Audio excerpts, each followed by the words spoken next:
Friends, आज के इस वीडियो में हम डिस्कस करेंगे what is computer memory. Computer memory क्या होता है और इसके कितने टाइप्स होते हैं। तो चलिए स्टार्ट करते हैं। कंप्यूटर मेमोरी क्या होती है? Computer memory is a storage device or place that is used to store information.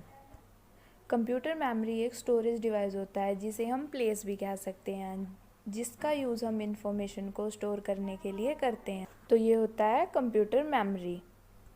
और फ्रेंड्स, कंप्यूटर मेमोरी के दो मेन काम होते हैं। फर्स्ट, इंफॉर्मेशन को स्टोर करना, और इसीलिए हम इसे स्टोरेज डिवाइस भी कहते हैं। और सेकंड, स्टोर की हुई इंफॉर्मेशन को हमें प्रोवाइड कराना जब भी हमें उसकी ज़रूरत होती है तब। इसीलिए हम मेमोरी को कंप्यूटर की याददाश्त भी कहते हैं। जिस तरह हम कुछ भी याद रखने के लिए अपने ब्रेन का यूज़ करते हैं, उसी तरह कंप्यूटर को भी याद रखना होता है, तो वो अपनी मेमोरी का यूज़ करता है। और मेमोरी में रखी गई इन्फॉर्मेशन कंप्यूटर को हमेशा याद रहती है, और ज़रूरत पड़ने पर हम इस मेमोरी से इन्फॉर्मेशन को ले भी सकते हैं।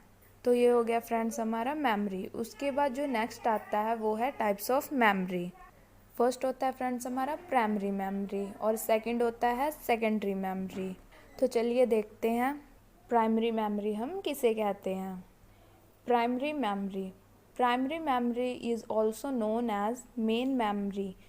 प्राइमरी मेमोरी को हम मेन मेमोरी भी कहते हैं। इसे मेन मेमोरी इसीलिए कहा जाता है क्योंकि हम अपने कंप्यूटर में जो भी काम करते हैं वो हम प्राइमरी मेमोरी के थ्रू ही करते हैं। The memory unit that communicate directly with CPU called primary memory.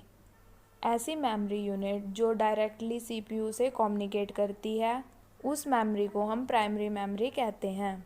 और CPU से डायरेक्ट कम्युनिकेट करते टाइम जो प्राइमरी मेमोरी की स्पीड होती है वो बहुत ज़्यादा होती है, और इसीलिए इसका कॉस्ट भी ज़्यादा होता है और साइज़ कम होता है सेकेंडरी मेमोरी के कंपैरिजन में। प्राइमरी मेमोरी के भी आगे दो पार्ट्स होते हैं। फर्स्ट होता है रैम। रैम का मतलब होता है रैंडम एक्सेस मेमोरी।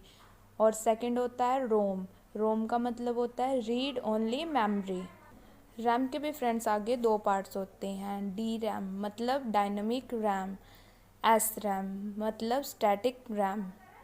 तो हम अपने कंप्यूटर में जो भी काम कर रहे होते हैं, जो भी टास्क परफॉर्म कर रहे होते हैं, वो हम रैम के थ्रू करते हैं। तो फ्रेंड्स, अब रोम क्या होता है? Read only memory. और इसके भी आगे फर्दर 3 पार्ट्स होते हैं। फर्स्ट होता है फ्रेंड पी रोम, प्रोग्रामेबल रोम।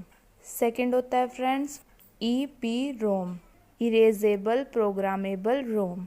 और थर्ड होता है फ्रेंड्स ई रोम, इलेक्ट्रॉनिक इरेजेबल प्रोग्रामेबल रोम। तो ये 3 टाइप्स होते हैं हमारे रोम के। तो अब हम नेक्स्ट करेंगे सेकेंडरी मेमोरी। तो फ्रेंड्स, सेकेंडरी मेमोरी किसे कहते हैं? Secondary memory it is also known as auxiliary memory. Secondary memory को हम ऑक्सिलरी मेमोरी भी कहते हैं। The memory unit which provide backup storage called secondary memory. ऐसी मेमोरी यूनिट जो हमें बैकअप स्टोरेज प्रोवाइड करवाती है, उस मेमोरी यूनिट को हम सेकेंडरी मेमोरी कहते हैं। फ्रेंड्स, इसे सेकेंडरी मेमोरी इसीलिए कहा जाता है क्योंकि जो भी काम हम प्राइमरी मेमोरी का यूज़ करके करते हैं, उस काम को स्टोर करने के लिए, उस डाटा को स्टोर करने के लिए हमें जो स्पेस चाहिए, तो सिस्टम हमें सेकेंडरी मेमोरी के रूप में वो स्टोरेज प्रोवाइड करवाता है। तो फ्रेंड्स, ये हमारा बैकअप का काम भी करता है। जिसके टाइप्स क्या होते हैं, टाइप्स देख के आप समझ जाएंगे। फर्स्ट होता है फ्रेंड हमारा पेन ड्राइव।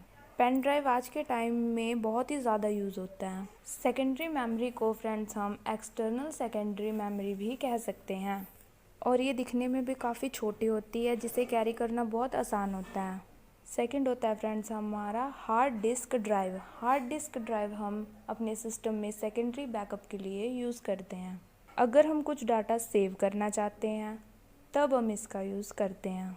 फिर होता है फ्रेंड्स हमारा फ्लॉपी डिस्क ड्राइव, जिसे हम FDD भी कहते हैं। इसी तरह और भी बहुत सारे होते हैं, CD, DVD।